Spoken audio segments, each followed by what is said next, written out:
covering my good eye with my bangs, of course. Today, we're gonna be reading, so, I did set myself up for this. Like, this is my good eye. I have like 4 out of 10 vision on this one, so I can still see, but it's really blurry, alright? This one is hidden. My good eye, the one I can actually see out of, gone. Oh yeah, I forgot to tell you what we were doing today. This is terrible lighting, no! So today we're gonna be reading Pedantique'S, I think it's how you pronounce it. I don't care. Pedantique'S proposal for SCP-001. So it's kind of like a choose your own adventure theme.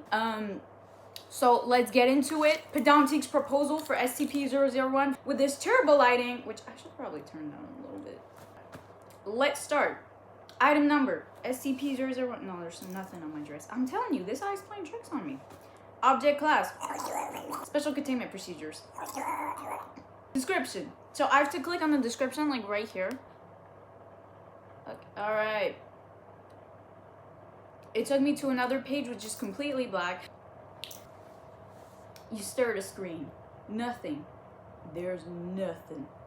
You scratch your thinning hair and click on different fragments of text and bits of source code. You squint your eyes. Sorry, I got lost. You squint your eyes and will the words to rearrange themselves. Stop making fun of my stutter. Stop making fun of my mispronunciations. I promise I'll be fine. It's just a little too early for me. Right. Where was I? The results are the same with every attempt. The confidence you gritted yourself with is broken. Your daring edifice crumbles. Please put a definition like right here. This is what edifice means. When words are like a little bit complicated, I'm gonna try to put a definition so you don't have to leave the video and Google it. Nothing. There's nothing here. Do I look weird reading that? I'm sorry, I don't care. You take deep breaths, not intentionally. You aren't self-aware enough to calm down. It's the first fucking page! I can't get past it! I can't get past the first page! It feels like death is creeping up on you. Career death, physical death, death of everything left to you. So much for investigating workplace rumors. So much for one final indulgence before your life finishes its collapse. I'm gonna mess up my words. I'm gonna trip over them. Shut up. Alright? Something twinges in the back of your brain. A remnant of the strange image you passed over moments ago. A remnant of the wall built around nothing at all. Deep breaths. So there's like this little option I have to click. I'm clicking on it. No, I was right. It is Petrovsky, but I'm trying to make sure. Emmett Petrovsky, you turn office chair. Fuck! You turn office chair, groaning as you do. 2 people wait at the entrance of your cubicle. Both gray fatigues. Both armed. One a towering bald man with a slight smile. It's surely at your expense. The other, a shorter woman with mud-colored hair and watery eyes. I'm Emmett. That's me. You're Emmett. You're the main character. You're Emmett. All right. You're Emmett. You're Emmett Petrovsky. I'm sure. Let's keep going. Surgeon Grar. Surgeon Grar. Site security, says the man. He gestures to the badge pinned to his uniform. Special Agent Morgan. Internal security, says the woman. She has no badge. Come with us, please. Your heart thunders at her tone, and mucus drips down your throat. Emmett is so me. Okay, deeper breaths. So I'm clicking on the next page. You had a plan for this. The magic words for every situation you've encountered in your long years at the Foundation. You've got to talk to my super about. This doesn't need to be a scene, says Agent Morgan. She sounds like she's ready to drag you down the hall by your feet. Please come with us, Mr. Petrovsky. Deep breaths. Deep breaths.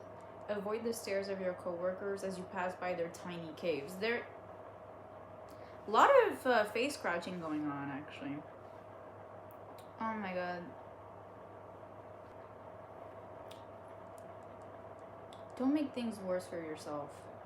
You follow the pair of officers down the hallway of Site 02. People stare out there too. Everyone can tell you're not important enough to deserve an escort, not for any good reasons. The site's main hallways form wide arteries, each splitting into narrow capillaries that wind deep into every crevice. You're led to a steel door set in a cinder block wall. Grower punches a code into it, one firm jab at a time. Your throat hurts as you watch him. Your lungs hurt. You feel like your body's strangling itself. This doesn't need to be a scene, repeats Morgan. You're not religious, but you pray it doesn't become one. Deepest breaths. Alright, this guy knows how to do some breathing exercises. Alright. The room is tiny and sparse, a flickering light in the tilted ceiling. A stainless drain in the tiled floor, a narrow chair bolted down. You sit, you can feel the chill seeping through your suit. Your career must outstrip theirs by at least a decade, but you still feel like a child in detention when you look up. Full name, date of birth, and foundation ID number, asks Morgan while Grower taps on a small tablet. Emmett Petrowski, February 9th, 1981. And, 54... Oh shit, what number is that? 542313, I think. My badge is up on my desk. Current position? Intel analyst. It doesn't feel like I'm talking, like it doesn't feel like a conversation. My tone of voice is too calm for either of those. Then you're aware you were attempting to access classified information? Sorry. I was just following up on a rumor. You gulp, but the mucus feels like it's crawling higher and higher in your throat. I was about to contact Raisa when you showed up. There's some kind of a security gap on that entry. Who the fuck is Raisa? I'm gonna have to do a video on the foundation that covers like the basics again because I totally forgot. I see. Morgan and Grower look at each other meaningfully. You can't hope to tell what is exchanged in that silence. We'll be back. You swallow as the two leave again, as the door slams shuts again. As the silence sets in, your throat hurts. Your body adjusts itself to the cold, but you shiver all the same. The chair was designed for discomfort. While slouching, its low back drives into your shoulder blades. Sitting straight, it slopes forward ever so slightly. Leaning to one side, its narrow seat offers no support. You fidget, turn, and fidget more. Time oozes. There's no clock in the room. You haven't worn a watch in years, and your phone's out of power. Time drips slowly as the pipe somewhere buggy. I'm so sorry, I can't read normally. You didn't come here for a normal person, did you? Beggars can't be fucking choosers, alright? Where was I? It crawls slowly as the distant droning siren. It crawls as slowly as the distant droning siren. You swallow again and again, but the lump doesn't leave your throat. Swallow hard. Yeah. I'm sorry. Minutes pass. Hours pass. Surely, it's been hours. You give up on the chair and lean against the cold wall. The dripping above you has become irregular, and the sirens have stopped. Heavy footsteps sound out in the hall, first going to the right, then to the left. You rub the rash that's been spreading down your arm all week. Must be an itchy guy. Time passes. You can't say how much. The pipe drips. The sirens drone. Foot. I can't say footsteps. All right. The steps just stay in my mouth.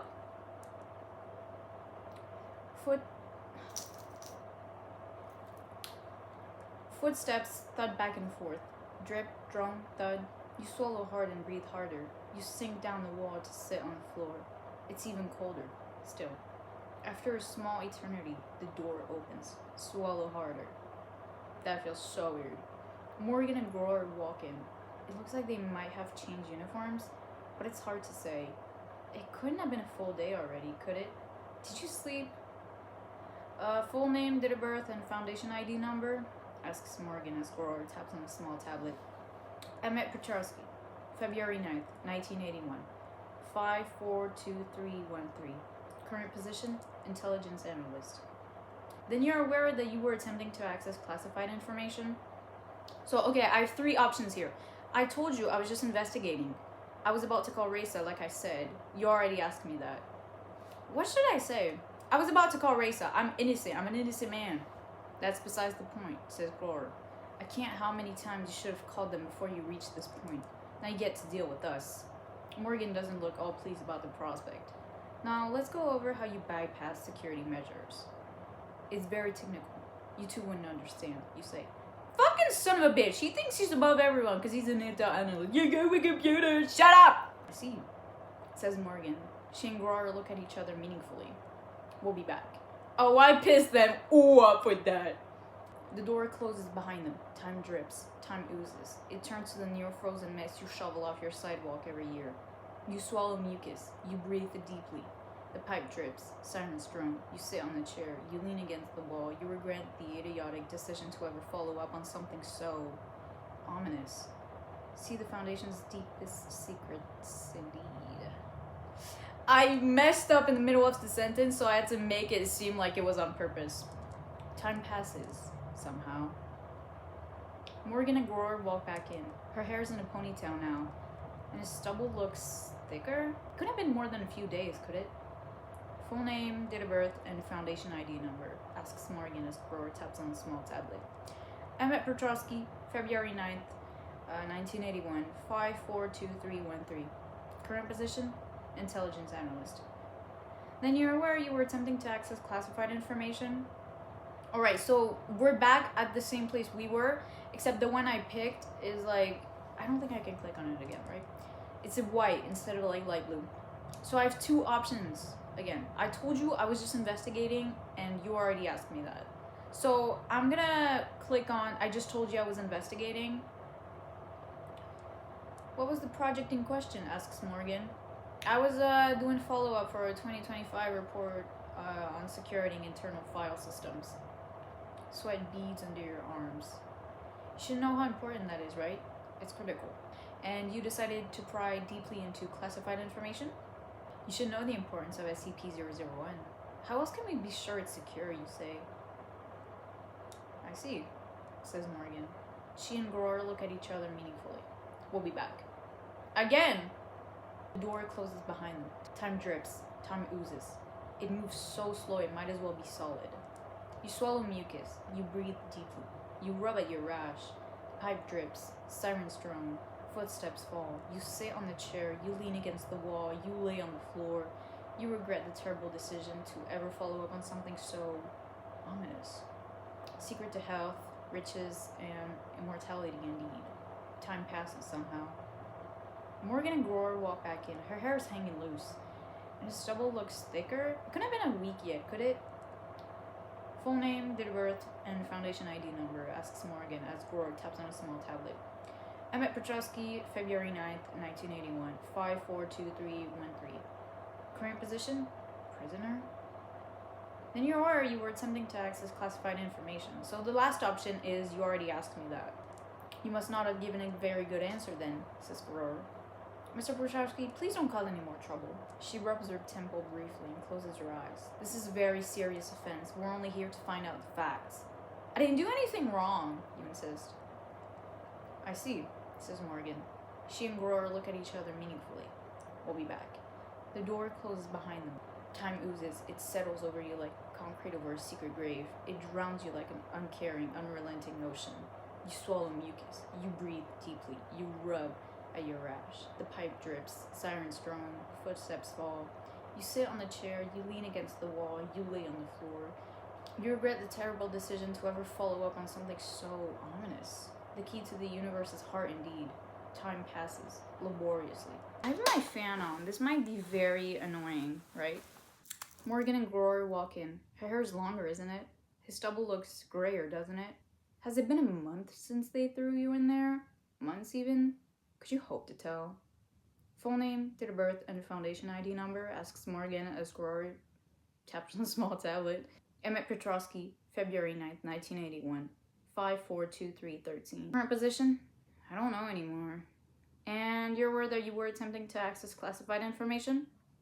Okay, so I have three options now again. I was going to sell it, I was going to share it, I was going to use it. So I'm going to be a little bit of a goof, and I'm going to say I was going to sell it. I see, says Morgan. She and Groyer look at each other, but there's no meeting. It's just a ritual now. You can't bear to let them walk out that door again, though. You just can't. I only did it once, you say. I swear. What information? To who? When? And for how much? Mickey D's, Marshall, Carter, and Dark. I can give you my records. I have all the records. Just let me go back to my computer. I'll show you everything. They stare at you. One set of tired eyes, one weepy, both implacable. I was, dealing with Carter herself.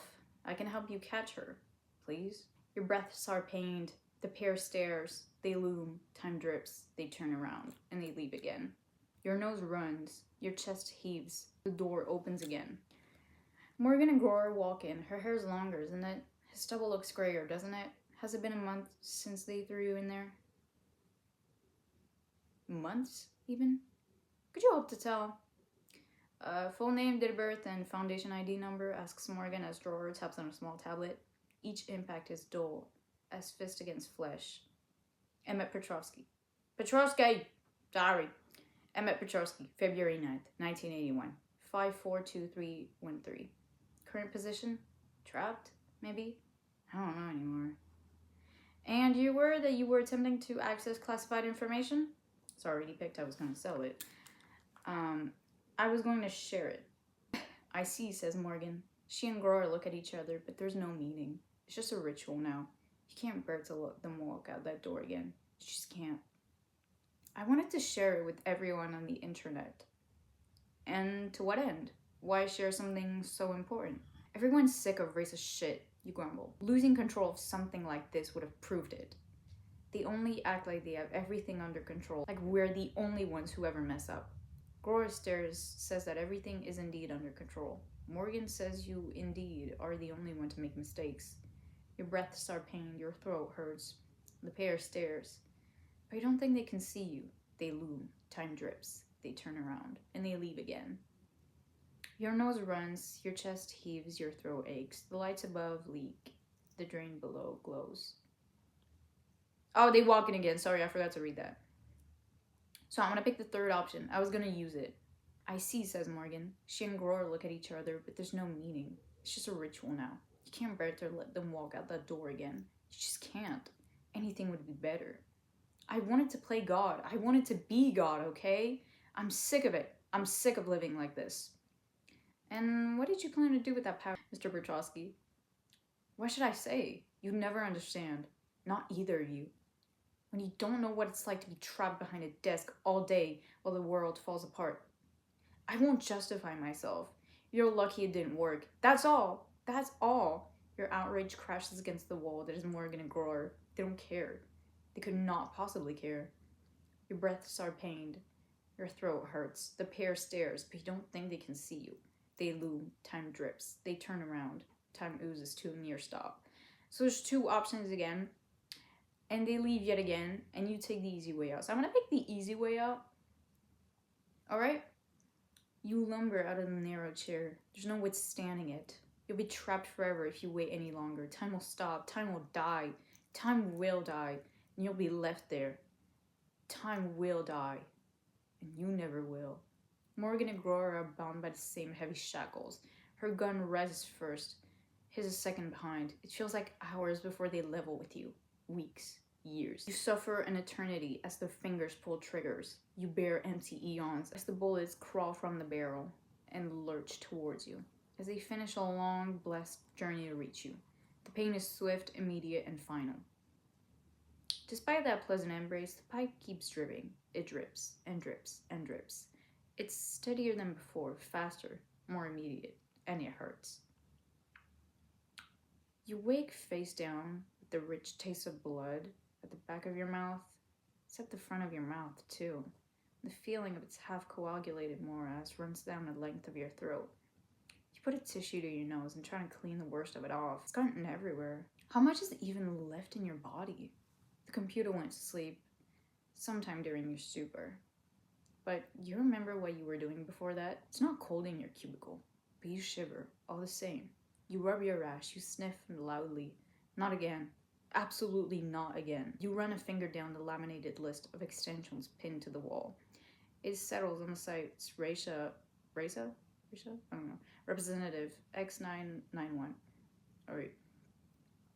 Someone picks up the phone after 2 rings. Hi, hello?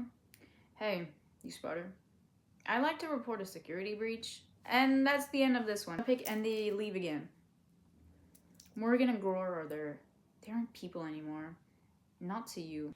They're symbols of themselves. They're symbols of symbols. They're both Morgan. They're both Grohr.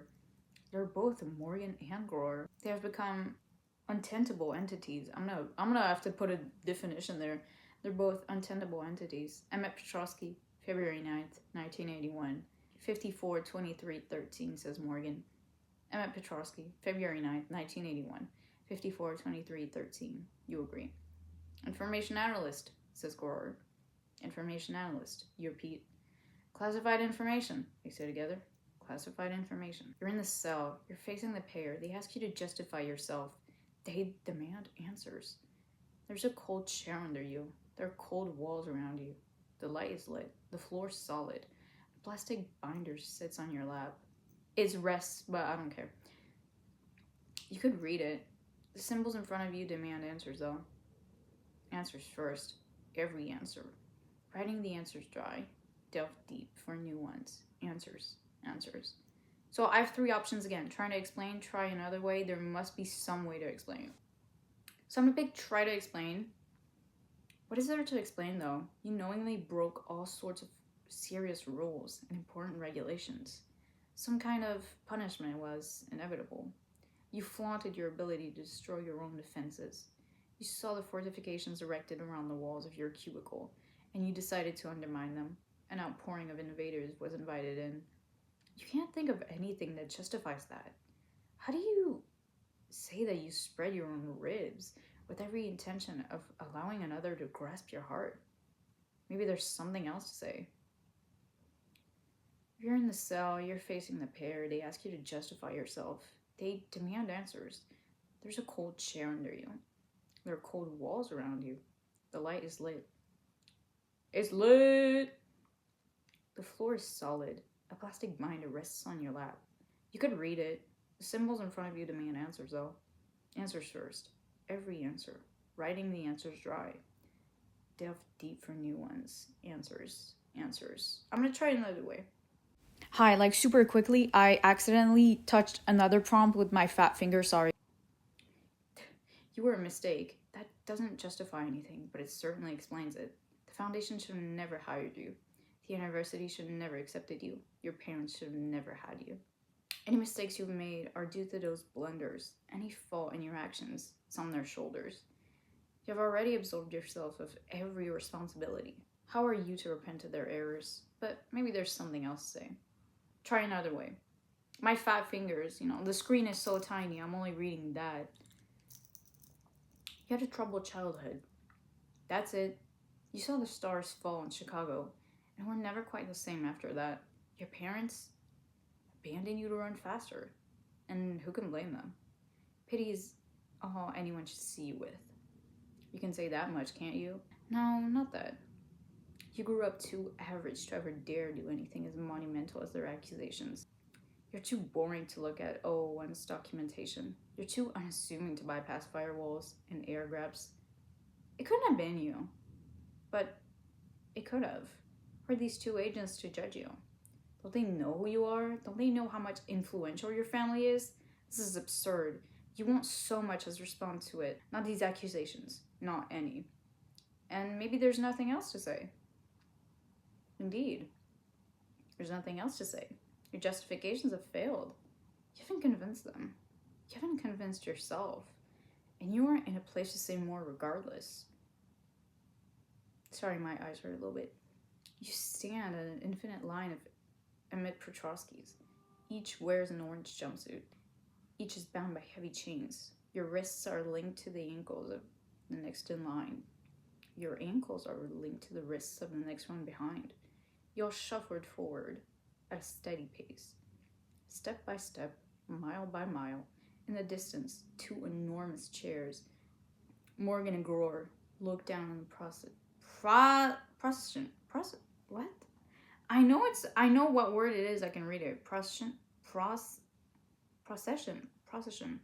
I don't know how to pronounce that. Morgan and Aurora look down on the procession of yourself. Might as well be a ghastly grin. Her watery eyes might as well be oceans of tears. They have reached the apex of themselves. Shuffle forward. You're 1,000 Emmett Petrovskis away from where the giants will judge you. Gror swings the butcher's cleaver down at one of your countless selves. They splatter into a gory mist. You're 500 Emmett Petrovskis away. Morgan thrusts a soldier's spear down one of your selves to split in two. You advance again. You're 100 Emmets away. You're 50 Petrovskis distance. 10, 5, 1. You shuffle up to the focus of their judgment. Full name, date of birth, and Foundation ID number, asks Morgan. Her voice thunders like a breaking dam.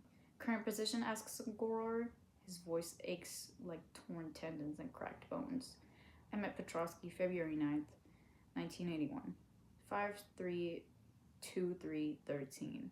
Intelligence analyst. I'm having a bit of trouble reading this. Oh god, it's almost an hour since I started recording. Then you're aware that you were attempting to access classified information, asks Goror. His words strike you like a sledgehammer to the chest. He brings his long cleaver to rest at your neck. This doesn't have to be a scene, says Morgan. Her words howl like a plane careening or out of the clouds. She lowers her long spear to rest at your heart. You sweat, gasp, and wheeze. The situation is too much. It's overbearing in every meaning of the word. You never wanted any of this, not one bit. It fell to you regardless. There's only one thing left to do. Confess or make a scene. I'm gonna make a scene. You still have secret words of power tucked away, the ones to solve any problem had failed. That much is true. But there are others. Magic spells to create problems for everyone else. Curses to grow the brambles of bureaucracy. I want to file an appeal. The colossi leans down to stare. Their eyes are furnaces. Their breaths are whirlwinds. Each bears razor teeth at you. Without the armor of process and bylaws, nothing could protect you. What? I said I want to file an appeal. Or did you want to make a complaint too? Morgan and Grower hiss and draw back, their heads disappearing into the dark fucking daisy high above. Hazy, not daisy. Damn. Their weapons withdraw so far away as to be useless against you. There are long rites to be observed now. Sacred challenges to be made. You will not be chopped down like the others. You will not die so easily. Make your appeal then. Yellow light from failing fluorescence washes over you. Emmett Petrovsky? You turn, office chair groaning as you do. Two people wait at the entrance of your cubicle, both gray fatigues, both armed. One towering bald man with a slight smile. It's surely at your expense. The other, a shorter woman with mud-colored hair and watery eyes. I'm Emmett. Sergeant Grower, Site Security, says the man. He gestures to the badged pin to his uniform. Special Agent Morgan, Internal Security, says the woman. She has no badge. Come with us, please. Your heart thunders out of tone and mucus drips down your throat. Deeper breaths.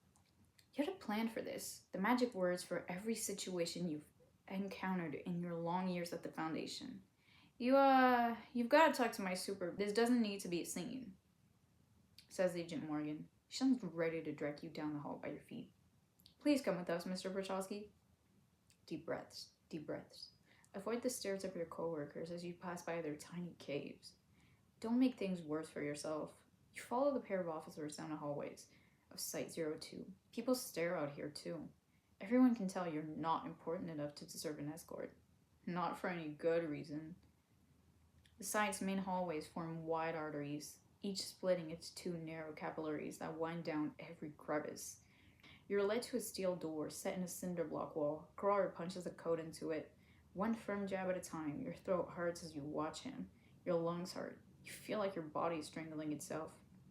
This doesn't need to be a scene, repeats Morgan. You're not religious, but you pray it doesn't become one. Deepest breaths. The room is tiny and sparse. A flickering light in the tiled ceiling. A stainless drain to the tiled floor. A narrow chair bolted down. You sit and you can feel the chill seeping through your suit. Your career must outstrip theirs by at least a decade, but you still feel like a child in detention when you look up. Full name, date of birth, and foundation ID number, asks Morgan while Grower taps on a small tablet. Emmett Petrosky, February 9th, 1981. And, 5/4/23/13, I think. My badge's up on my desk. Current position? Intel analyst. Then you're aware that you were attempting to access classified information. I want to appeal this charge. Morgan and Grower look at each other. The meaning is clearer now than it ever was before. Concern at your newfound calm. Worry at your invocation of authority. In the end, each is a mere gatekeeper, a dispense of others' powers. You don't need to fear them. If you're sure, Morgan says, her eyes are dry. I am. We wouldn't stop you, says Grower. Smile's gone. Then don't. Let me talk to your superior. Morgan and Grower look at each other again. She rubs her temples. He shrugs slowly. They both nod firmly and walk to the doors. To the door! It opens. They leave. It closes. You sit there, confident in your choices. You made a mistake, but you won't be hung for it. You won't be made of tragic examples. The protection of bureaucracy are upon you. The door opens again. Black sludge surges around the door's edges. It drags itself along with countless squirming arms, each grasping at the tiniest gaps and cracks. It crawls along the floor, sweeps along the walls, and wraps onto the ceiling. It crawls on itself, circling inward, until it nearly touches you on all sides. Two blue eyes open in front of you. As it does, toothless maw. Appeals must be filed, accompanied with Form 3526F, the sludge says. Then it finishes wrapping around you. You scream, and it fills your mouth. You struggle, and it tightens. The embrace is cold and damp. In that firm grasp, time slows, stops, and dies. It's mourned. It's cremated. You stand at the grave of time and wail. You stand in its mausoleum and howl. Or you would, if only you could. So that's one of the ends. Oh, my hand hurts so bad. Okay, so I'm gonna confess this time. I made a mistake, you say. Your words are just words here. They do not thunder. They do not rumble. You're not yourself a colossus. I made a stupid mistake. I broke the regulations. I endangered my colleagues and everyone else. What else can I say? The Foundation's trust in me was misplaced. I'm sorry. And the towering agent says, you feel the weight of the word. Your spine shudders, your eyes water. The spear pulls back. The cleaver pulls back. Neither is a true retreat. I would like to submit my resignation. They both strike. So did that make them want to quit? Alright, I have no idea. Oh shit, I should have added commentary. I'm 49 minutes in. First commentary of the video. Alright, sorry. Your lifeless body is found at your desk within minutes. The scene is quarantined. Warning tape is strung across the cubicle. Your files are poured over. Your computer is dissected and analyzed. Your corpse is carted away too. In the end, none can determine what pushed such a normal employee over that dangerous line. One party says anomalous influence, another says monetary gain, a third claims it was mere impulse. Eventually, the file is sealed away along with the others who tried to access SCP-001. Your body is later discarded, but your brain is preserved to further study the effect of Berryman and Landfor's legacy. After all, there's always more to be learned. And is it like the end of the whole thing? I think so, yeah, I'm pretty sure. I'm gonna say there's 3 ends because there's like 3 dialogue choices every time. If not, I'll go back, but alright. So, what's the key takeaway from this? You wasted like 50 minutes of your fucking time. I liked it. I really liked it. I did like it. I didn't do like voices so the characters will be distinguished. That's something I have to improve on, but fuck off. It's gonna be a pain to edit. I can't wait to take my lashes and contacts off, right? Oh shit, the hair messed with the lash. Oh my god. I don't know why I put a lash on this eye. Okay, well. See ya.